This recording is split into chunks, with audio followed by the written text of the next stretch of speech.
कऱ्हेचे पाणी खंड पहिला. आत्मवृत्त आचार्य अत्रे. प्रकरण 29. फर्ग्युसनला निरोप. आमच्या वेळी फर्ग्युसन कॉलेजात मुलींचा दुष्काळ असल्यामुळे प्रेमवेड्या कवींची पैदास जवळजवळ नव्हती असे म्हणायला काही हरकत नाही. तथापि विश्वास आनंद सत्राळकर या नावाचे एक ख्रिस्ती कवी आमच्या वेळी कॉलेजात होते. ते बेफान प्रेमकाव्ये लिहायचे. त्यांच्या एका प्रेमकाव्यातील एक विलक्षण कल्पना अद्याप माझ्या स्मरणात आहे. कुणातरी सुंदरीच्या प्रेमपाशात कवी पडलेला असतो. तिच्या आठवणीने तो इतका ढसाढसा रडतो आणि शेवटी आपले अश्रू ओंजळीत घेऊन तो घटाघट पिऊन टाकतो. दुसऱ्या एखाद्या कवीने जर अशी कविता लिहिली असती तर कॉलेजातील विद्यार्थ्यांच्या तो थट्टेचा विषय झाला असता. पण सत्राळकर हे अतिशय गंभीर वृत्तीचे आणि प्रौढ वयाचे विद्यार्थी असल्याने त्यांच्या वाटेला जाण्याच्या कोणी भानगडीत पडले नाही. पुढे ते ख्रिस्ती मिशनरी झाले. थोड्या दिवसांपूर्वीच ते वारले. काव्याच्या समान आकर्षणामुळे कॉलेजातील विद्यार्थी आणि विद्यार्थिनीचा प्रेमविवाह झाल्याचे एकच उदाहरण आमच्या त्या काळी घडून आले. ते म्हणजे श्रीधर बाळकृष्ण रानडे आणि द्वारकाबाई हिवरगावकर यांचे. द्वारकाबाई ह्या पुण्याच्या न्यू इंग्लिश स्कूलमध्ये शिकत असल्यापासूनच कविता करीत असत. कित्येक मासिकांतही त्यांच्या कविता प्रसिद्ध झाल्या होत्या. श्रीधर बाळकृष्ण रानडे हे विषम ज्वराने आजारी असताना द्वारकाबाईंनी मनोभावाने त्यांचा परिचार केला. त्याचे पर्यवसान उभयतांच्या विवाहात झाले. आपल्या आजारीपणातल्या या विविध स्मृतीवर आधारलेले काळाच्या दाढेतून या नावाचे एक खंडकाव्य श्री रानडे यांनी त्याच वेळी लिहून प्रसिद्ध केले. ते राम गणेश गडकरी यांना अतिशय आवडले. विवाहानंतर द्वारकाबाई ह्या मनोरमा रानडे ह्या नावाने कवयित्री म्हणून पुष्कळच प्रसिद्धीला आल्या. आमच्या वेळी BAच्या वर्गात मॉड मिचिगॉन नावाची एक उंच सडपातळ नि गौरवर्णी ख्रिस्ती मुलगी होती. ती एरंडवण्याच्या चर्चच्या परिसरात राहत असे. पूर्वी ती मुंबईला विल्सन कॉलेजात होती. तेथे शिरवंती नावाच्या कुणातरी विद्यार्थ्याने का फेलोने भर वर्गात तिचे चुंबन घेतल्यामुळे ती मुंबई सोडून पुण्याला आली होती. ते प्रकरण पुढे कोर्टात जाऊन त्या शिरवंतीला म्हणे 200 रुपये दंडही झाला होता. हे तरी आम्हाला केव्हा कळले तर एक दिवस बोर्डावर कोणीतरी 1 kiss is equal to 200 rupees fine असे लिहून ठेवले होते. त्यावेळी BAला आम्हाला टेनिसचे मॉड हे काव्य नेमलेले होते. Oh Maud come to me this night अशी त्या काव्यात एक ओळ होती. फर्ग्युसन कॉलेजच्या कालव्याच्या कडेने मॉड मिचिगॉन ही एरंडवण्याकडे जाऊ लागली की तिच्या मागोमाग आमच्या वर्गातले काही चावट विद्यार्थी oh Maud come to me this night असे तारस्वराने ओरडत जात. त्या काळी डेक्कन कॉलेजात पारशी आणि ख्रिस्ती मुलींचा भरणा विशेष असल्याने अशा तऱ्हेचा काव्यमय फाजीलपणा तिकडे सुद्धा पुष्कळ चालत असे. उदाहरणार्थ डेक्कन कॉलेजात कामा नावाची एक सुंदर पारशी मुलगी होती. तिला उद्देशून डेक्कन कॉलेजातील मुले नलदमयंती आख्यानातील पुढील ओळी मोठ्याने म्हणत, हे पाखरू मजसी येईल काय कामा. त्या ओळीचा अन्वय ती मुले असा लावत की हे कामा नावाचे पाखरू मजसी म्हणजे माझ्याकडे येईल काय. त्या काळामध्ये फर्ग्युसन कॉलेजात विद्यार्थ्यांच्या विशेष अशा काही चळवळी नव्हत्या. एक वादविवादोत्तेजक मंडळ होते, पण त्याच्या सभा फारशा नियमाने भरत नव्हत्या. अधूनमधून एखाद्या विषयावर ॲम्फीथिएटरमध्ये चर्चा होई, पण त्या चर्चेला फारच थोडे विद्यार्थी हजर राहत. मला त्याबद्दल विशेष आकर्षण वाटत नसे. शाळेत असताना वक्तृत्वाच्या स्पर्धेत दरवेळी भाग घेऊन मी पहिले बक्षीस मिळवीत असे, पण कॉलेजमधल्या वादविवादात भाग घेण्यास मला भय वाटत असे. म्हणून केवळ श्रोत्याचे काम करण्यापलीकडे अधिक भानगडीत मी कधीच पडलो नाही. प्रत्येक वादविवादात भाग घेणारे काही ठराविक विद्यार्थी असत. श्रोत्यांनी कितीही टाळ्या पिटल्या किंवा हुर्यो केली तरी त्याला ते दाद देत नसत. एक विद्यार्थी माझ्या विशेष स्मरणात राहिलेला आहे. त्याचे नाव G.M. चक्रदेव. वयाने ते सर्वसामान्य विद्यार्थ्यांपेक्षा पुष्कळ वडील होते.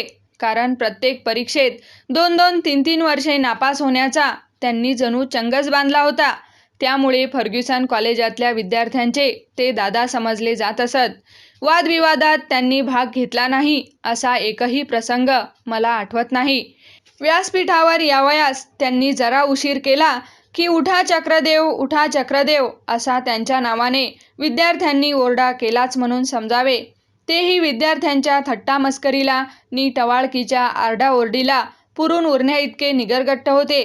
त्यांच्या भाषणाची गाडी एकदा सुरू झाली की विद्यार्थ्यांनी सारे सभागृह डोक्यावर उचलून घेतले तरी तिकडे ते ढुंकून बघत नसत. आरडाओरडा करून विद्यार्थी थकले आणि त्यांची खोडकी चांगली जिरली म्हणजे चक्रदेवांचे भाषण थांबे. पुढे काही दिवसांनी त्यांच्या वाटेला जायचे विद्यार्थ्यांनी सोडून दिले. तेव्हा मग वादसभेत भाग घेण्याचा चक्रदेवांनाही फारसा उत्साह राहिला नाही. दिनकर बळवंत देवधर यांच्या अभूतपूर्व क्रीडा नैपुण्यामुळे क्रिकेटच्या क्षेत्रात फर्ग्युसन कॉलेजचे नाव सर्व महाराष्ट्रात दुमदुमले होते. त्यामुळे क्रिकेटच्या खेळाला फर्ग्युसन कॉलेजमध्ये सर्वात जास्त महत्त्व प्राप्त झाले होते. क्रिकेटच्या खेळाची मला मनस्वी आवड होती हे मागेच सांगितले आहे. शाळेत शील्ड मॅचेस खेळण्यासाठी निवडलेल्या खेळाडूंच्या संघात उत्तम फलंदाज नि क्षेत्ररक्षक म्हणून माझा समावेश होत असे. पण कॉलेजमध्ये निरनिराळ्या भागातले एकापेक्षा एक पटाईत खेळाडू एकत्र आलेले होते. तेथे माझ्यासारख्याची कुठून दाद लागायची. आमच्या वेळेला फर्ग्युसन कॉलेजच्या विद्यार्थ्यांमध्ये कोल्हापूरचे बाबूराव भोसले नावाचे उत्कृष्ट फलंदाज आणि गोलंदाज विद्यार्थी होते. फर्ग्युसन कॉलेजच्या क्रिकेट टीमचे तेच कॅप्टन होते. त्यामुळे त्यांची कीर्ती सर्वत्र पसरलेली होती. पुढे मुंबई इलाख्याच्या चौरंगी क्रिकेट सामन्यात देखील 2-3दा त्यांचा अंतर्भाव झालेला मला आठवतो. फर्ग्युसन कॉलेजच्या क्रीडांगणावर देशी व्यायामाची सुद्धा व्यवस्था केलेली होती. तेथे कधीमधी जाऊन मी व्यायाम घेत असे. एकदा मी तेथे असाच एका सकाळी गेलो असताना नरहर गोविंद सुरू सध्याचे रुपारेल कॉलेजचे प्रिन्सिपल ह्यांना व्यायाम घेताना मी पाहिले. माझ्या मागे ते 1 वर्ष होते. त्यांचे उघडे शरीर त्यावेळी पाहण्यासारखे होते. रुंद छाती, बारीक कंबर, पिळदार दंड आणि भरलेल्या मांड्या अशी त्यांची ती बांधेसूद आणि शोभिवंत आकृती खरोखरच दुष्ट लागण्यासारखी होती. अभ्यासात जसे ते नेहमी पहिल्या वर्गात असत तसे शरीरसौष्ठवाच्या बाबतीतही त्यांचा क्रम त्यावेळी पहिल्या श्रेणीत लागण्यासारखाच होता. त्यांचे शरीर पाहिल्यानंतर मला माझ्या शरीराची लाज वाटू लागली. पुन्हा मग कॉलेजच्या व्यायामगृहात प्रवेश करण्याची मला हिंमत झाली नाही. कॉलेजची माझी 4ही वर्षे पहिल्या महायुद्धाची होती. त्यावेळी कॉलेजातील युवकांना लष्करी शिक्षण देण्यासाठी म्हणून ब्रिटिश सरकारने IDF इंडियन डिफेन्स फोर्स नावाची एक संघटना सुरू केलेली होती. आमच्यापैकी पुष्कळसे विद्यार्थी आणि आमचे काही प्राध्यापक या संघटनेत अगदी प्रारंभापासून दाखल झाले. या संघटनेसाठी विद्यार्थ्यांची निवड करताना त्यांना विवस्त्र करून त्यांची वैद्यकीय परीक्षा घेतात हे ऐकून आम्हा काही विद्यार्थ्यांच्या अंगावर काटा उभा राहिला. म्हणून आम्ही त्या IDFच्या बाजूला कधी फिरकलो सुद्धा नाही. 1919 साली मी कॉलेजातून बाहेर पडलो नि पहिले महायुद्ध संपले. BA परीक्षेच्या अग्निदिव्यातून बाहेर पडताना मलाही अक्षरशः पहिल्या महायुद्धावरून परत आल्यासारखे वाटले. फर्ग्युसन कॉलेजच्या स्नेहसंमेलनात माझ्याबरोबर ज्यांनी तोतयाच्या बंडातील एका प्रवेशात काम केले होते ते माझे वर्गबंधू श्री धोपाटे यांनी BAच्या परीक्षेत पहिला वर्ग मिळवून आम्हा सर्वांना चकित करून टाकले. कारण पदवी परीक्षेत त्यांना पहिला वर्ग मिळेल असे स्वप्नात सुद्धा कुणाला वाटले नाही. केना वाटवे नि धोपाटे हे दोघेजण कॉलेजसमोर असलेल्या वैदिकाश्रमात ह.ब.प. विनायक बुवा साखरे यांच्या कडक देखरेखीखाली राहत. डोक्यावर केस राखण्याची त्यामुळे त्यांना बंदी असे. तुळतुळीत हजामत करून ते नेहमी कॉलेजमध्ये येत. धोपाटे हे उत्कृष्ट पोहणारे होते. मुठेला पूर आला म्हणजे लकडी पुलावरून पुरात उडी मारून पोहत पोहत ओंकारेश्वराजवळ बाहेर पडणाऱ्या पट्टीच्या पोहणाऱ्यांमध्ये त्यांचा समावेश होत असे. केना वाटवे यांना कविता करण्याचा नाद असे. स्वभावाने वाटवे हे विनोदी होते. एकदा त्यांनी माझ्यावर चांगलीच मर्मभेदी कोटी केली. मासिक मनोरंजनमध्ये पानाआड फूल या नावाची मी एक कविता लिहिली होती. तिच्या शेवटच्या ओळीत त्या फुलाप्रमाणे मलाही एखाद्या पानाआड दडावेसे वाटते अशी इच्छा मी प्रकट केली होती. ती ओळ वाचून वाटवे एक दिवस हसत हसत मला म्हणाले, तुम्हाला ज्याच्या आड दडता येईल असे एकच पान आहे. मी विचारले कोणते? ते गंभीरपणे म्हणाले, केळीचे. कॉलेजच्या 4ही वर्षात ज्यांची आणि माझी विशेष मैत्री होती असे वसंत लोटलीकर आणि के बोकील असे दोघेच विद्यार्थी होते. त्यांच्याबद्दल मागे मी उल्लेख केलाच आहे. पहिल्या वर्षापासून तो पदवी परीक्षेपर्यंत या दोघांनी पहिला वर्ग म्हणून काही सोडला नाही. वसंत लोटलीकर हा आयुष्यात कोणीतरी फार मोठा माणूस होणार असे भाकीत अनेकांनी त्यावेळी वर्तवून ठेवले होते. पण भवितव्यतेच्या मनात काहीतरी निराळीच योजना होती. BAची परीक्षा तो माझ्याबरोबरच 19 साली पास झाला. त्याला अर्थातच पहिला वर्ग मिळाला. त्यानंतर तो 4-5 महिन्यांच्या अवधीतच ICSच्या परीक्षेसाठी विलायतेला गेला. मासिक मनोरंजनचे संपादक काशीनाथ रघुनाथ मित्र यांनी त्याला आर्थिक सहाय्य केले. विलायतेला जाण्याच्या आदल्या दिवशीच तो धोबी तलावावर ट्रॅमसाठी उभा असताना मला भेटला. त्याचे कोरे करकरीत साहेबी कपडे आणि थाटमाट पाहून माझे अक्षरशः डोळे दिपले. विलायतेला गेल्यानंतर वर्ष-सव्वा वर्ष तो ठीक होता. त्यानंतर काय झाले कुणास ठाऊक. एक दिवस त्याचे डोके फिरले आणि त्याला वेड लागले. त्या वेडातून तो उभ्या आयुष्यात कधीच बरा झाला नाही. विलायतेतल्या हिंदी विद्यार्थ्यांनी वर्गणी गोळा करून त्याला स्वदेशी परत पाठवले. त्यानंतर जवळजवळ 25-26 वर्षे तशाच अवस्थेत त्याने पुण्यात काढली. मोती चौकाकडे जाताना डाव्या बाजूला रेल्वेच्या तिकिटाचे एक ऑफिस आहे.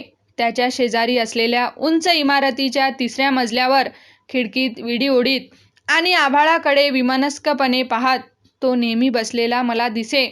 लष्करामधल्या माझ्या शाळेकडे जाताना त्याच्या घरावरून जेव्हा माझी गाडी जाई तेव्हा माझी नजर आपोआप त्या खिडकीकडे वळे आणि त्याला बघताच अक्षरशः माझ्या काळजात पीड पडे. 1948 साली वयाच्या 50व्या वर्षी तो मरण पावला. एका महान जीवनाचा दुर्दैवाने असा सत्यानाश का करावा हे रहस्य कोण उलगडू शकेल? के बोकील यांची ही अशीच शोककथा आहे. पहिल्या वर्गात BAची परीक्षा पास झाल्यानंतर मुंबईच्या रॉयल इन्स्टिट्यूट ऑफ सायन्समध्ये त्याला फेलोशिप मिळाली. पण मुंबईची हवा त्याला काही मानवली नाही. क्षयरोगाची बाधा होऊन 1 वर्षाच्या आतच त्याचा अंत झाला. माझ्या ह्या 2 वर्गबंधूंच्या शोककथांचे जेव्हा जेव्हा माझ्या मनाला स्मरण होते तेव्हा तेव्हा मला अपरिमित दुःख होते. BAच्या शेवटच्या वर्षात असताना अभ्यासासाठी म्हणून फर्ग्युसन कॉलेज रस्त्यावरील आमराई कॅम्पसमोर एका लहानशा बंगल्यातल्या एका खोलीत मी राहत होतो. त्याचा उल्लेख मागे आलेला आहे.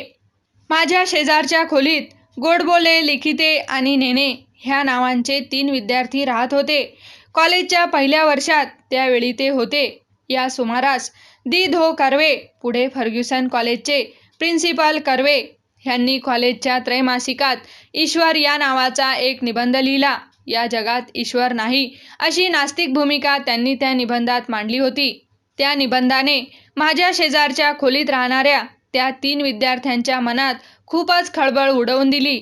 चांगला 1 आठवडाभर रात्रंदिवस खल करून त्यांनी ईश्वर दुसरी बाजू नावाचा एक लेख तयार केला आणि तो गोडबोले यांच्या नावावर कॉलेजच्या त्रैमासिकाच्या पुढल्या अंकात प्रसिद्ध झाला. त्यात ईश्वर आहे ही बाजू मोठ्या अभिनिवेशाने मांडण्यात आली होती. पुढे BA पास होऊन मी फर्ग्युसन कॉलेजातून बाहेर पडल्यानंतर कर्वे गोडबोले यांच्यामधला तो ईश्वरविषयक वाद मी अजिबात विसरून गेलो. पण त्या वादामधले एक प्रतिवादी जे गोडबोले त्यांच्या आत्महत्येची वार्ता एके दिवशी मला पुण्याच्या लोकसंग्रहात वाचावयाला मिळाली. गोडबोल्यांनी आत्महत्या का केली याबाबत 2 प्रवाद त्यावेळी प्रचलित होते. एक हा की गोडबोले, लिखिते, नेने या त्रिकुटाचे ईश्वर आहे असा निबंध लिहून केवळ समाधान झाले नाही तर ईश्वर प्रत्यक्ष डोळ्यांनी बघून यायचे असे त्यांनी ठरवले. त्यासाठी त्यांनी चिठ्ठ्या उचलल्या. त्यात गोडबोल्यांचे नाव निघाले. तेव्हा गोडबोल्यांनी आत्महत्या करून परलोकी जावयाचे आणि तेथून ईश्वर आहे नाही याविषयीचा संदेश लिखिते आणि नेने ह्यांना पाठवावयाचा. त्या कराराप्रमाणे एक दिवस अफू खाऊन गोडबोले ह्याने आत्महत्या केली. दुसरा प्रवाद असा की कॉलेजमधल्या एका विद्यार्थिनीच्या प्रेमपाशात गोडबोले पडला होता. त्या प्रेमाचे पर्यवसान नैराश्यात आणि वैफल्यात होऊन त्याने आपल्या आयुष्याचा शेवट करून घेतला. त्यातला कोणता प्रवाद खरा हे त्याच्या निकटच्या आप्तांखेरीज किंवा मित्रांखेरीज इतरांना कळणे कठीण.